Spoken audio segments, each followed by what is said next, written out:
일단 내가 파리에서의 일정이 짧고 또 극강의 효율을 추구하는 편이다 하시는 분들은 1구, 특별히 루브르 박물관과 오페라 가르니에 사이 대로 근처에 숙소를 구하시는 것을 추천을 드립니다. 위치적으로 파리의 중앙이기도 하고요. 이 대로변으로 수많은 대중교통이 교차를 합니다. 그래서 어느 관광지에 가시든 환승 없이 한 번에 짧은 시간 내에 도착을 하실 수가 있고요. 또 굳이 대중교통을 이용하시지 않으시고 걸어 다니실 만한 거리에도 굉장히 많은 관광지들이 위치해 있어서 여행을 하시기에 매우 훌륭한 곳입니다. 파리의 대표적인 두 백화점, 보석으로 유명한 방tum광장, 그리고 명품 상점가가 즐비한 생토노레 거리까지 쇼핑을 하시기에도 너무 훌륭하고요. 근처에 일식집, 한식집, 한인마트도 있기 때문에 식사를 하시기에도 매우 좋습니다. 프랑스 미식의 나라라고는 하지만 사실 프랑스 음식이요, 한국인에게 그렇게 맞는 편은 아닌 것 같아요. 음식에 설탕을 안 넣는 곳이다 보니까 소금의 양이요, 우리나라보다 조금 적게 들어감에도 불구하고요, 굉장히 짜게 느껴지고 약간 딱 그 맛이 그 맛 같은 그런 물리는 맛이거든요.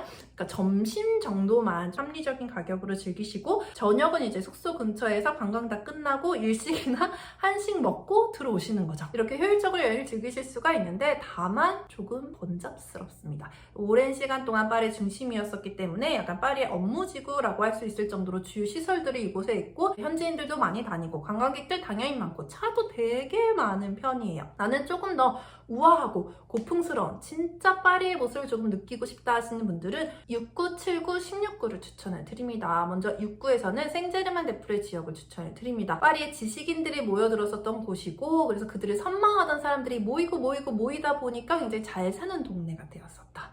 그래서 구매력이 있는 사람들이 모여있는 곳이기 때문에 상점가라든지 카페, 레스토랑 같은 것들이 굉장히 많이 있고 또 아름다운 공원도 같이 있어서요. 그냥 아침에 일어나서 빵 사들고 산책하면 또 쉬어야 되잖아요. 그쵸? 예쁜 카페 가서 커피 한 잔 마시고 이렇게 현지인처럼 한번 살아볼 수 있는 그런 곳이에요. 만약에 생제르맹-데-프레에 숙소를 구하셨다면 부시 거리에 가셔서 점심 식사 한번 하시는 거 추천을 드립니다. 맛집은 없어요.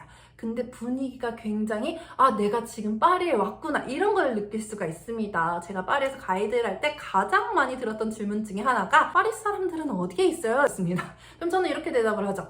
회사 갔어요. 평일 낮에. 일반 사람들은 대부분 회사에 가거나 직장에 가 있습니다. 그러니까 관광지에 있는 관광객들은 파리 현지인들을 볼 일이 잘 없는 거예요. 근데 여기 부시거리는요. 여기 생제르맹-데-프레에서 일하고 있는 사람들이 점심 먹으러 자주 나오는 곳입니다. 여기 근처에 출판사라든지 언론사 그리고 학교도 굉장히 많아요. 그래서 교직원들, 교수진들, 학생들은 학생 식당에 보통 많이 갑니다. 그래서 약간 파리에 살고 있는 중산층 사람들이 이제 여기에 와가지고 점심을 얘기하면서 먹고 있는 그런 모습을 보면은 파리 사는 사람들은 이렇구나 라는 것을 약간 간접적으로 체험을 하실 수가 있거든요. 딱히 엄청난 맛집이 있어야 하는 곳이 아니기 때문에 다른 데 묵으시는 분들이 굳이 시간을 내서 이곳으로 오실 필요는 없으세요. 그냥 근처에 사시는 분들이 한 번쯤 맛을 나가 볼만 하다라고 안내를 드릴 수가 있고요. 7구랑 16구 같은 경우는 성북동입니다. 약간 이런 느낌? 제가 해서 잘 느낌이 안 사나요? 왜 드라마에 담이 엄청 높고 되게 고급 주택들이 모여있는 그런 동네 있잖아요. 살고 있는 사람들의 연령대가 굉장히 높고 약간 편의시설은 잘 없지만 대사관들도 굉장히 많이 모여있거든요. 그래서 한국 대사관도 이곳에 위치해 있습니다. 이런 곳들은 대부분 안전하잖아요. 좀 더 자세하게 위치를 안내를 드리자면 에펠탑 인근을 추천을 드립니다. 에펠탑 하면 너무 복잡하지 않나요? 라고 생각하실 수가 있는데 사람들이 다 에펠탑만 가요. 여기에서 한 200m만 벗어나도 굉장히 조용해지거든요. 나는 그래도 이렇게 우아하고 고풍스러운 건 좋은데 너무 심심한 거는 조금 싫다 하시는 분들은 여기 빠시거리라는 곳이 있어요. 여기에는 상점가들, 카페, 레스토랑 아니면 장 볼 수 있는 곳들이 좀 모여있는 그런 조금 더 활기찬 곳이거든요. 그리고 여기 특이하게 아동복 파는 곳들이 굉장히 많이 있습니다. 그래서 미취학 아동과 함께 파리 여행 가신 분들, 사실 이 아이들 데리고 루브르 박물관이라든지 노트담 성당이라든지 관광지 가기엔 좀 너무 힘들거든요. 그래도 약간 유럽은 여러분도 우리 느끼고 싶잖아요. 그러면 여기에 숙소를 구하시는 거죠. 그래서 아침에 장 보시고 생강 산책하시고 여기 근처에 또 예쁜 공원이 있어요. 그래서 공원에서 잠깐 피크닉 하신 다음에 쇼핑하시고 중간중간 또 아이들 컨디션 괜찮으면 에펠탑 다녀오시고 이렇게 여행을 즐기실 수 있는 곳이기 때문에 이 빠시거리 추천을 드리고요. 제가 지금까지 말씀드린 1구, 6구, 7구, 16구 너무 살기 좋아 보이잖아요. 가격이 어떨까요? 당연히 비쌉니다. 비쌉니다. 그래서 나는 조금 더 저렴한 가격에 하지만 파리 같은 감성은 놓치지 않는 그런 곳에서 한번 숙소를 구하고 싶다 하시는 분들께는 쉽고 특별히 생마르땅 운하 지역을 추천해 드립니다. 이 생마르땅 운하 지역은 저의 어떤 최애 지역인데 이상하게 제가 소개드린 적이 없었던 것 같아요. 그러니까 제가 파리에서 일을 할 때 기숙사에서 살았는데 여기서 9명이 같이 살았거든요. 그래서 제가 혼자만의 시간이 필요했을 때 이곳에 1박이라든지 2박 정도 숙소를 잡고 잠깐 나와서 쉬었다가 들어갔었던 그런 지역입니다. 왜냐? 가격이 저렴합니다. 왜냐면 여기가 약간 인식이 좀 안 좋았었던 동네예요. 일단은 외국인 이민자들의 마을들과 굉장히 바로 붙어 있고요. 그 다음에 여기만 있으면 좀 덜할 텐데 이 생마르땅 운하 지역도 굉장히 조금 안 좋았었던 곳입니다. 이 서양이요, 이 밖에서 술을 막 마시는 그런 분위기는 아닙니다. 당연히 에펠탑 근처라든지 생강에서 와인 한두 잔은 하기는 하지만 뭐 그들에게 와인 한두 잔은 술이라기보다 음료의 개념이거든요. 그거 말고 막 약간 독주 같은 거 그런 거를 이제 밖에서 마시는 분위기는 아닌데 왜 막 성인이 된 친구들은 레스토랑이나 펍에서 그렇게 막 신나게 막 술을 마시고 그럴 수 있는 경제력은 아니잖아요. 그러니까 이 친구들이 술을 싸들고 여기서 막 마셨었던 그런 곳인 거죠. 그러니까 어떨까요? 일단 시끄러울 거고 얘들이 술이 취했는데 정리를 잘 했을까요? 더러웠을 테고 그리고 그들끼리 막 싸움 같은 것도 굉장히 잘 일어났겠죠. 그래가지고 이제 생마르땅 운하와 19구, 29 사이에 있었던 곳이기 때문에 집값이 저렴했어요. 근데 집값이 저렴하다 보니까 약간 뭔가 새로운 가게를 열고 싶었었던 그런 젊은 친구들이 여기에 좀 감각적인 가게 같은 것들을 오픈하기 시작한 거죠. 원래 이게 처음 했었던 곳이 마레지구였었어요. 그래서 마레지구가 빵 떠서 가격도 빵 오르고 그래서 여기에 이제 더 이상 가게를 오픈할 수 없는 친구들이 생마르땅 운하로 넘어오기 시작을 했던 거죠. 그래서 제가 여기 예약하고 갔었을 때만 해도 이제 파리에서 더 오래 살았었던 저희 선배들은 제가 여기에 숙소 구한다고 하면 거기 굳이? 약간 이런 반응이 있을 정도로 그렇게 약간 좋지 않은 인식을 가진 곳이었는데 지금은 너무 핫한 가게들 많이 있고 또 여기서 술을 마셨었던 그런 역사가 있었던 탓인지 새벽 2시, 3시까지 하는 클럽이나 펍 같은 것들도 여기에 또 굉장히 많이 있습니다. 그래서 파리의 어떤 밤문화 같은 거 여러분들께서 또 체험하실 수가 있고요. 이 운하 같은 경우도 굉장히 정비가 잘 되어 있어서 아침에 일어나셔서 그냥 단순히 산책만 하더라도 약간 여행의 질이 좀 올라가는 그런 곳입니다. 그래서 가격은 저렴하지만 그래도 파리 감성을 좀 놓치고 싶지 않다 하시는 분들께 생마르땅 운하 인근을 또 추천을 드리고요. 그다음에 내가 만약에 파리에서 한 일주일 이 정도만 머무는 게 아니라 막 한 달 살기를 할 거다 아니면은 어학연수 워킹홀리데이 주재원으로 왔다 좀 오래 체류한다 하시는 분들께는 15구를 추천을 드립니다. 여기는 현대적인 건물들이 있어요. 뭐 파리 오스만 양식의 건물 예쁘고 감성 넘치기는 하지만 살기에는 매우 불편합니다. 뭐 방음, 단열 이런 거 절대 안 되고요. 그리고 매우 좁고 그리고 약간 좀 낡은 거는 어쩔 수가 없어요. 그래서 이거는 뭐 1박이나 2박 정도만 그냥 기분 삼아 가시는 거 추천을 드리고 나는 좀 오래 살 거다 하시는 분들께서는 여기 현대적인 건축물 추천을 드리고요. 파리에서 현대적인 건물을 볼 수 있는 곳이 13구와 15구가 있는데 13구 같은 경우는 중국인들, 베트남인들이 굉장히 많이 있는 곳입니다. 그래서 여긴 딱 가면은 쌀국수 냄새가 나요. 거리에서 약간 고수향이 펼쳐지는 제가 이런 걸 진짜로 오사카에서 한번 느낀 적이 있거든요. 이제 공항철도에서 딱 내리는데 오코노미야끼 향기가 확 풍기는? 근데 그것처럼 파리 13구에는 약간 쌀국수의 냄새가 납니다. 그래서 13구보다는 15구 생강변에 있는 현대적인 건축물 추천을 드리고요. 너무 편리한 현대적인 건축물, 현대적인 쇼핑몰, 그리고 늦게까지 하는 마트 이렇게 다 고루 한국인들에게 잘 맞는 곳이 있기 때문에 한국인들이 여기 굉장히 많이 살고 있고요. 여기 스타벅스가 있는데 특별히 일요일 오후에 가잖아요. 근처에 교회가 있나 봐요. 거의 뭐 한 80% 이상의 한국인들로 꽉 차 있는 것입니다. 그래서 우리 혼자서 씩씩하게 잘 헤쳐나가시는 분이라도 외국에 딱 가면은 약간 한국을 좀 느끼고 싶을 때가 있어요.